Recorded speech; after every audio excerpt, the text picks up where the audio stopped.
Great, great, great. You know, it reminds me of a little story. No, really? Yeah. Go ahead. It reminds me of a story, not a story, it just happened. Yesterday, I was in the living room, or it was more in the morning, and I finished my meditation and everything, and I decided that I wanted to dance. And I had on well, it doesn't matter what I was wearing. And I started doing my jetés, and I'm like dancing around the living room, and I'm a good dancer, by the by. And I'm balancing, and I turn, and Will has gone from his bedroom to the bathroom. He's just like, and I see him, and I stop, and he just goes, "What are you doing?" I said, "I'm dancing, I'm choreographing." And he goes, "Why?" I said, "Because I can." And he went into the bathroom. And I was at choice in that moment. I thought, all of a sudden, I didn't want to dance anymore. Do you ever have that happen?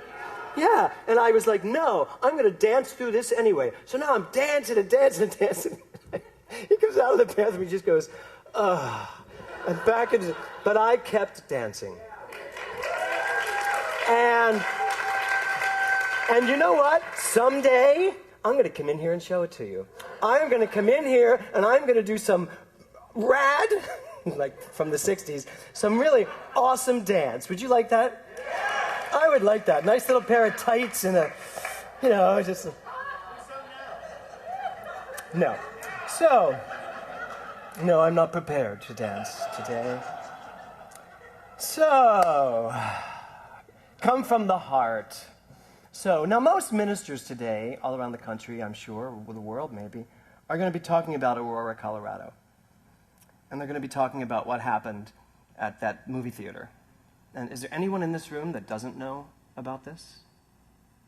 Yes? Okay, so obviously a young man decided to step into a movie theater and take lives and do something that none of us can comprehend or figure out or even understand what was in his mind. But it caused a great deal of fear, casualties, and sadness, and a lot of emotions around the country, and certainly for the people. And when this happened, and when I read this, when I woke up to this, my instinct was not to get involved in it, was to not really be a part of that in that moment. And so I sat into meditation and I asked myself, what do I need to know about this? Well, here's one of the things. Aurora, Colorado, aurora means a natural display of light in the sky caused by the collision of energetic charged particles. So, lest we think that anything happens by happenstance, this happened in Aurora. It happened in a town named for the understanding and the idea of dawn. Ironically, the movie, The Dark Knight Rises, there's just this symmetry of everything that had happened there between the title of the movie, the understanding of the city, what an aura is. And now, the other thing is that auroras are mostly seen in the dark of night. So, that's where I went, because I was looking for an understanding. I was looking for spiritual logic. I was looking for logic of some sort. And I did come to that logical place. So when you really look at all of this idea that an aurora is this light that shines forth in the dark of night, a light that is so bright, by the way, that you could pretty much read a book by it. It's that bright. Then somewhere in this instance, somewhere in this situation, there is a bright light. Somewhere in all that has gone on, there is a bright light. And frankly, it's what we teach. And frankly, it is the first thing I must go to. The first thing, not later, not the second thing, not a day later, not a week later. It should be the first thing my mind goes to. And it did. It went right there. The minute I said, what I'm looking at is not what I'm looking at. What do I need to know? Then I got it. And what I really got was that what happens to one of us happens to all of us. And I felt that. We teach oneness. That's what this teaching is, yes? That's what we teach. We teach and we study and we work to embody this understanding that there is only one thing going on. And that what happens in the world happens in my world. And I am not separate from any of it.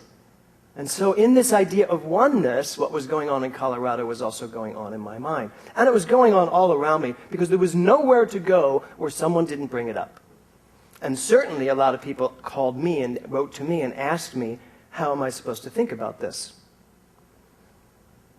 I think it is our job as religious scientists, when something like this happens, to really, really do everything we can to stay on principle, yes? Now, that doesn't mean that there aren't moments where we suddenly feel what we feel. Can I feel what I feel? And Addie Gomez, who did a talk on this in my Science in My 300 class, can I feel what I'm feeling and still be on principle? Yes or no? Yes, I can. I can feel the sadness and still stay on principle.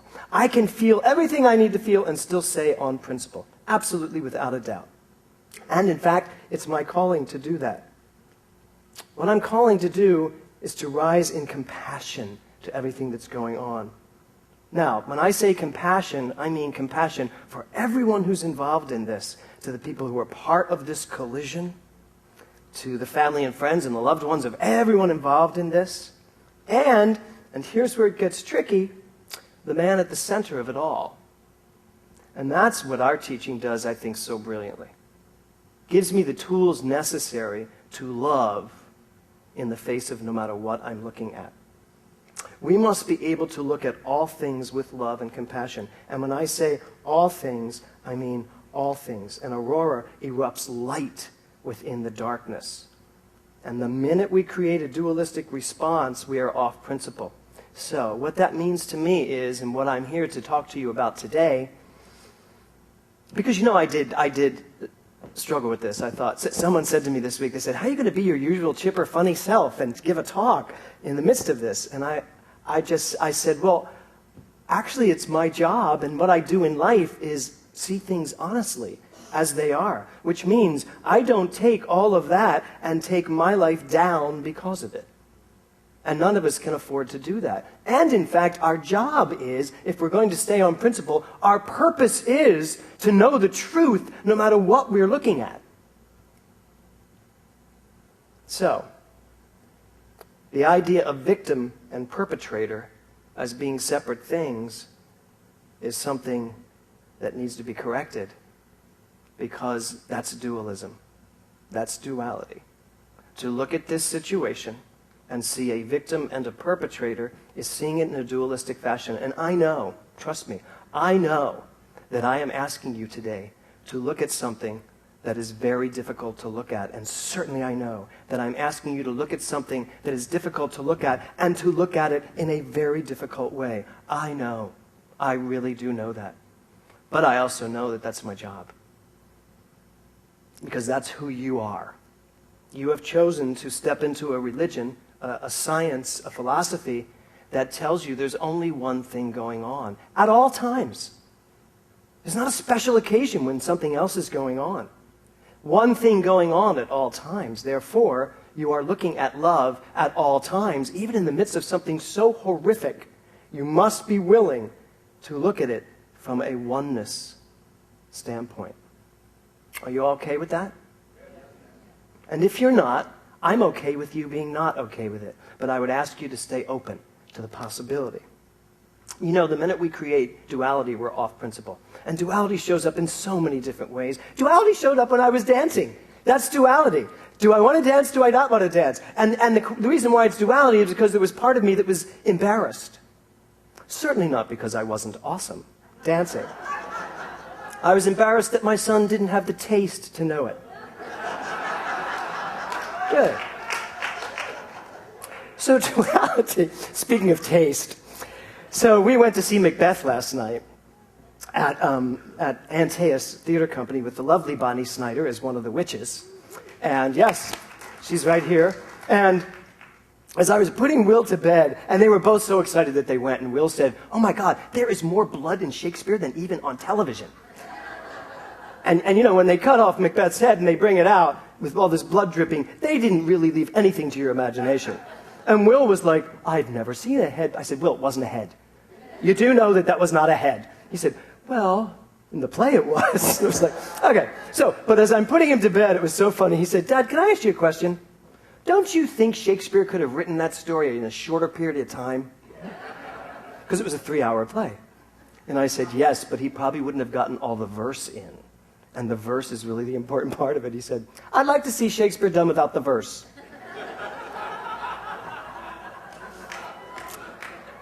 I said, it is. It's on TV all the time. It's the same story. It's just, without the verse. So, duality. That's what I'm here to talk to you about today. Duality shows up in so many different ways, doesn't it? And if you are willing to be aware of when it shows up, you are then willing to take your life and transform it. That's the truth. If you are absolutely willing to not see victim-perpetrator in any situation, in fact, if you are absolutely willing to never again, ever in your entire life, see a victim, you're on the right track. Because if we really believe this science, there's no such thing as a victim. And there's no such thing as a perpetrator. There are energies that collide in space. There are energies that continue to collide. And there is a reason for that. Reverend Rita and I were talking about this yesterday, and I love Reverend Rita. She said to me, she said, it's just like Jesus said when he was on the cross. He said, Father, forgive them. He doesn't know who he is. And I said, I don't think he said that. I've played him twice, and I don't think I've ever said that line, ever. I remember saying, Father, forgive them. He knows not what he does. They know not what they do. Oh, something like that. Father, forgive them. They know not what they do. They know not what they do. Why do they not know what they do? Because Rita was cutting to the chase. Because they don't know who they are. I mean, that really is the case. So, my question to you today is, do you know what you're doing at all times? And my answer to you, I'll answer for you, no, you don't. You don't. Because if you knew what you were doing at all times, you most likely wouldn't do what you do a great deal of the time. Am I right? Yes. Absolutely. When I get high, I really mean it. If you really knew what you were doing, you wouldn't do it. If you really knew that every time you embarked in this conversation, you were creating a horrific result in your life, you most likely wouldn't have it, would you? And yet you do know, and I do know, don't we? We know. And yet we still do. Father, forgive them. They know not what they do. Last week I talked to you all about removing the ceiling. And it really excited me. And it really took me through this entire week. And I'm going to read you this quote that I started with last week, which is, the person who can throw himself with complete abandon into that limitless sea of receptivity, having cut loose from all apparent moorings, is the one who will always receive the greatest reward. But today, I want to look at having cut loose from all apparent moorings, having cut loose from everything that we are still holding on to that's holding us down. And one of those things is forgiveness. Forgiveness. And as Reverend Jill, well, might be in your future, as Jill said, there are no mistakes. How many of you are still walking around with mistakes you've made in your life? Can you remember what mistakes you made in your life? If you can't, ask a friend or a family member.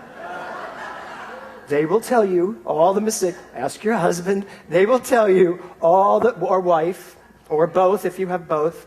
Ask whoever you need to ask, and they will tell you what mistakes are still hanging around. But the truth is, you know what mistakes are, don't you?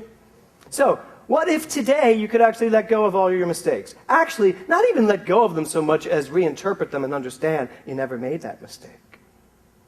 It was just two energies colliding in space. Father, forgive them. They know not what they do because they don't know who they are yet. Jesus knew who he was. It was easy for Jesus to forgive everyone. Jesus knew who he was. How many people are still seeking your forgiveness without even knowing it? How many people are you still withholding your forgiveness from? Those are the moorings that we talked about last week. There are some of the things holding you in place. For every single person that you are still holding in place with your transgression, you are stuck.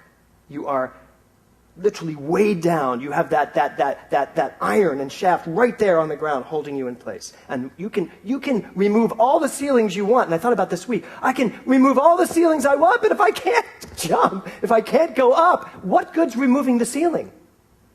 So I'm really happy for all of us that we remove ceilings, but first we have to make sure that we remove the moorings. So, what about the moorings? Now, here's the big deal. What about the moorings that are not apparent? What about moorings that aren't apparent? Now, I'd like to go back to our response to Aurora, Colorado. Because you know what? It is normal. It is absolutely normal to have a response to that really infuriates me and makes me angry, and certainly takes my anger at this young man. It is normal for me to be really angry that somebody did this, isn't it? Did anyone feel anger when they heard that? Of course, it's just a natural reaction. Besides being stunned, it's like there's anger. Even the gentleman who killed the black man last month or a few months ago in the fight. You know, it's so easy to pick sides there. It's so easy to say, how dare he have done that?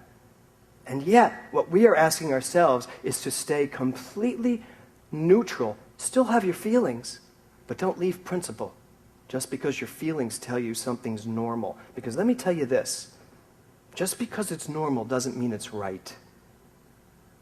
Just because it's normal doesn't mean it's right. We live in a world and a country where a lot of things are considered normal. And there are a lot of people trying to change the rules and the laws that were made up because they seemed right and they seemed normal, and now they're no longer applicable. So, when I saw this about Aurora, I didn't really want to talk about it. I didn't want to watch it on TV. It was on every channel, wasn't it? Everywhere we turned, it was on every channel, almost like Friends. It's on every channel. If at any time of the day you can find an episode of Friends. Have you noticed that? It's absolutely true. Kevin and I always marvel that we missed an episode. Something shows up, I'm like, have you seen this episode? No, how did we miss it? But back to what I was saying. It was everywhere. Now here's the thing. My first initial response, and I would imagine most people's response when they saw that, was a response that came from fear. Fear. Why do you fear something? Because there's something in you that worries that it could happen to you. Fear. Now, what we are about as a community is, as quickly as possible, we must know how to move immediately from fear to love. And love would indicate to me that there are no sides. And I can tell you that my heart really does go out to that young man who at some point must look at himself and see what he's done. And I can't even imagine. Just as my heart would go out to a mother or a father whose child was taken from them that night. If that were my child, I couldn't even imagine. So you may say, it's a little easier for me to stand up here and talk about our need to not see duality no matter where we look. Because it's not happening to me, and yet, if it happens to one of us, it happens to all of us. And for me, it is even more important for me to understand this, so that no matter what shows up in my life, I am prepared to know the truth and the principle. Again, it doesn't mean I'm not going to feel what I feel. And you shouldn't feel bad about feeling what you feel. When I say love and compassion, by the way, I don't mean sympathy or empathy. I don't mean feeling sorry for these people. Because to be very honest with you, your feeling sorry for anyone adds your energy of sorrow to that situation. So it's work. It is absolute work. It is critical work for you to take your mind and see only truth, and to know only truth, and to find the aurora in this situation, and in every situation, to find the light in every situation, so that what you are contributing to the planet, what you are contributing to any situation is love. Absolute love. And that means everyone, because the minute you decompartmentalize it or compartmentalize it and say, I can love all of this, that I won't love, you have just stepped off principle. And again, I'm sorry I'm saying this so much. I know it's not easy, because I have had this conversation all week. And I've had this conversation with some members of my family who this concept is not a part of their lives. And even my contemplating, discussing this part of the concept is not met with a lot of joy. It was very difficult having this conversation. And even then, I can love those who cannot get this. I can respect those who cannot get this. But it doesn't mean I should step off of this. And how quickly I can make them a new duality. I can turn them now into the person that I don't see love and I don't give love to. I must tell you, I'm getting emotional. These are joyful tears. We are part of a teaching that is so filled with love.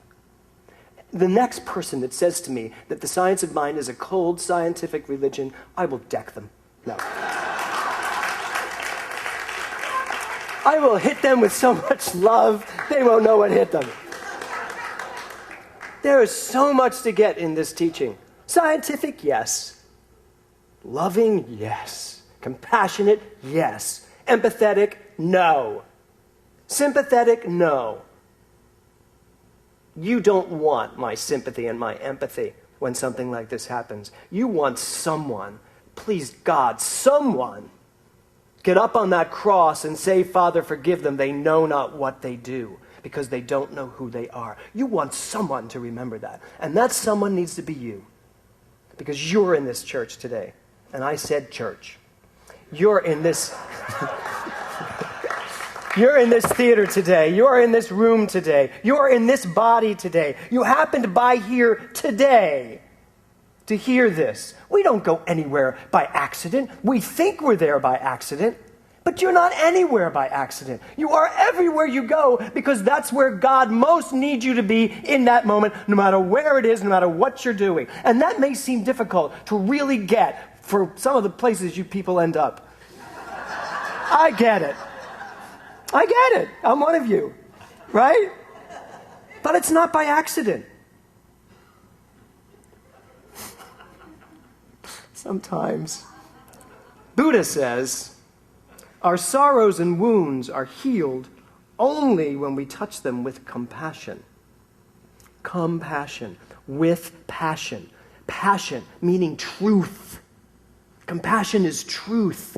I am compassionate because I know the truth. I know who you are. I know who every person in Aurora is. And the Aurora Center, it's called the New Dawn Center for Spiritual Living in Aurora, Colorado, they had members of their center, they've lost some members of their center due to this. And they had people that were directly related to what was going on there. Compassion, with truth. If any church is going to stand up and know the truth about this, it has to be us at least. We have to be the ones to say, God is all there is. There is only love. There is no duality. It is our job to do this. The title of my talk today is Time to Let Go. And I wasn't going to talk about this today, but I felt I had to. So Sharon sings a song, sing like you don't need the money. Love like you'll never get hurt. Love that line. Dance like nobody's watching. Because they are. They are watching. It's got to come from the heart if you want it to work. So this week, I was teaching the mental equivalent on Wednesday evening. And Cressa McElhaney, one of my wonderful practitioners, said to me at a bar the night before, she said, because that's where I land the night before ever I teach, at a bar. She said to me, actually I was there to watch Lori Donato sing, and she said to me, why, that angrily, she said, why don't we demonstrate better? Why don't we demonstrate more? So many of us have been here for 8 years with you. Why aren't we demonstrating more? Isn't that a great question? How many of you ask yourself, why am I not demonstrating more wealth in my life? Why am I not demonstrating more health in my life? Why am I not demonstrating more love in my life? Why am I not demonstrating more creativity in my life? Anybody? Yeah, why? And I ask myself the same question. Why are we not demonstrating more and more and more and more and more? So, I went into the mental equivalent class literally with an agenda. I mean, I went into that class on fire this week because I wanted the answer and I knew the answer. And it's kind of like, how do you get to Carnegie Hall? Practice. Practice, practice, practice. Only one word's missing: spiritual. Spiritual practice. Time to let go. It is time for each and every one of us to let go of the conversation that continues going on in our minds. And here's the conversation. Why am I still having financial problems? That's a conversation. I've just started that conversation. Why am I still having financial problems? Why does money seem so hard to get? Why am I still coming up with diseases? Why are my friends having diseases? Why did this happen to this person? Why did that happen in Colorado? It's a conversation. We need to figure out how to have a conversation with ourselves about every single thing.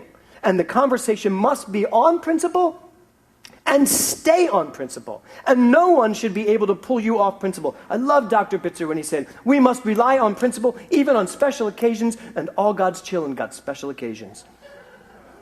It is time for us to really, really, really let go of the conversation. Time to let go of the conversation. I want you to think back on this week, and I want you to ask yourself, what conversations did you have this week? What conversations did you have with yourself this week? And here's what Ernest Holmes says. He says, if one would take time, once a day at least,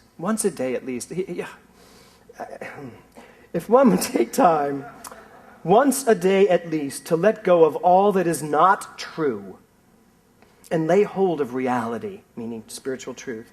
Let go of doubt, let go of distrust, let go of worry, let go of condemnation and fear, and lay hold of life in its expressions of beauty, truth, and wholeness. His mental congestion would be healed.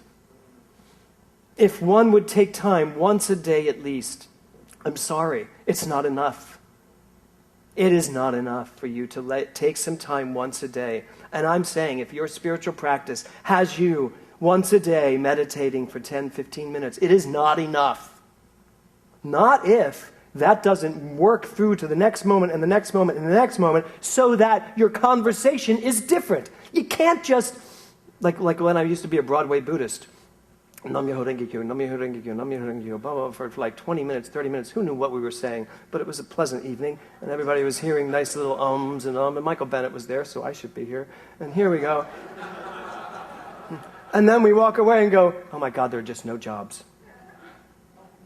So whatever you're doing, if it's not affecting your conversation, then you're not doing enough. That's the truth. And that's what I walked into that class on Wednesday night with. You want to know why you're not? I want to know. Why am I not demonstrating? Because I'm still allowing certain conversations to be had in my mind. And I'm still allowing myself to have them with you, but no longer. I don't want those conversations. I want truth. Now, the truth is, you're going to come to me with some of those conversations, and I'm going to know the truth. But I'm also going to say to you, stop having this conversation. It's not helping you. It does not help you to walk around talking about this, thinking you're going to talk it out. You're not talking it out. You're growing it. That's the truth. That's why we're not demonstrating. If I know the truth, and Father, you don't have to forgive me anymore. I know what I'm doing. And I know who I am. So I can forgive myself, one of those moorings. I can forgive myself for all the times I didn't know what I was doing. I can forgive myself for all the times I didn't know who I was. And there were many times in my life where I didn't know who I was. Ask anyone. They will tell you. But you know what? I'm going to forgive that. Do you want to forgive that for yourself? Do you just want to start over today? And stop the conversation? That's what Ernest Holmes means. And I'm sorry, I love you, Ernest Holmes, but it is not enough to do it once a day. He does say at least. But you know, he was talking to a generation and a time when this was new. This isn't new anymore. It just isn't new anymore. It still feels new because we're not getting it. But it is not new anymore. Some of you, some of the youth here, have been having this since they were born. It's not new to them. And if you started this like I did at like 32, I think it was. So now it's a couple years later. So, you know, I'm just getting it. Ernest Holmes says it is scientific to consciously let go of all of our troubles. Think about that. It is scientific to consciously let go all our troubles. It is most unwise, he says, to hold them. So what are you holding on to? And what conversations are you holding on to? I'm telling you, if you just zip it up every time you go to say something negative, or zip someone else up every time they say something negative. Actually, you can't do that. You can't walk around telling everybody, well, you can, but you'll have a very isolated life. But you know what? If you don't respond the way you normally respond, frankly, they stop telling you those things. Even my family. I mean, my family now, God loved my Irish Catholic family, but when they start to tell me something, almost before they get it out of their mouth, they say, you probably don't want to hear this, do you? And I'll say, no, I really don't. It's like, okay, great talking to you. People know. If you know who you are, so will everyone else know who you are. But if you allow yourself to be a person who is literally moved around this earth and in this life by what's going on around you, then you better just be willing to take whatever you get then. And frankly, for me, I'm not interested in that anymore. Ernest Holmes says, some will say that it is right that we should suffer from our past errors. It is right that we should suffer. We already have done so, and will continue to do so until we pay the last farthing. But, he says, the last farthing is paid when we let go and trust in the law of good. It is time to let go, and that means you have to pay attention to the conversation. This has been a very challenging week for many people. Not so challenging for me, because I don't look at that as challenging. I look at that as an opportunity. I really do. And I'm not using words like, oh, challenge, opportunity. That's not where I am. I really see it as an opportunity to ask myself, James, do you know who you are? As you're looking at this, do you know who's looking at this? And if you know who's looking at this, then there's only one way to look at it. For me, what has happened in the world this week, an aurora has happened. A light has come on. A bright light, so bright that perhaps we can read by it. And what am I reading? The truth. That these energetic particles have collided, but again, to say something to us. To say to us, all there is love. And I need your love. It is a call to love. We have the tools necessary to do that. We have a teaching that helps us to do that. We have the ability to do that. Now, we actually have to take the time to do that. So I'm going to ask every single person in this room today to be part of the healing power of this universe. To step into a conversation from this moment forward that holds you on principle, that keeps you on principle. To know that if you want something out of your life, then that's what you need to be talking about. If you want success, then you need to talk about success. You need to have conversations about success. If you want love in your life, then you need to be talking about love. Listen this week as you go through the week. What is your conversation about? As Ernest Holmes said, it is time. It is really time for us to start demonstrating more, to let go of the moorings, and to actually step into living the science of mind. And that means that right where I am, God is. Father, forgive them. They know not who they are. That's what Reverend Sharon said. But I'd like to say today, all's forgiven. We know who we are. We know where we are. We know what to do. And today, we decide to start doing it. Namaste.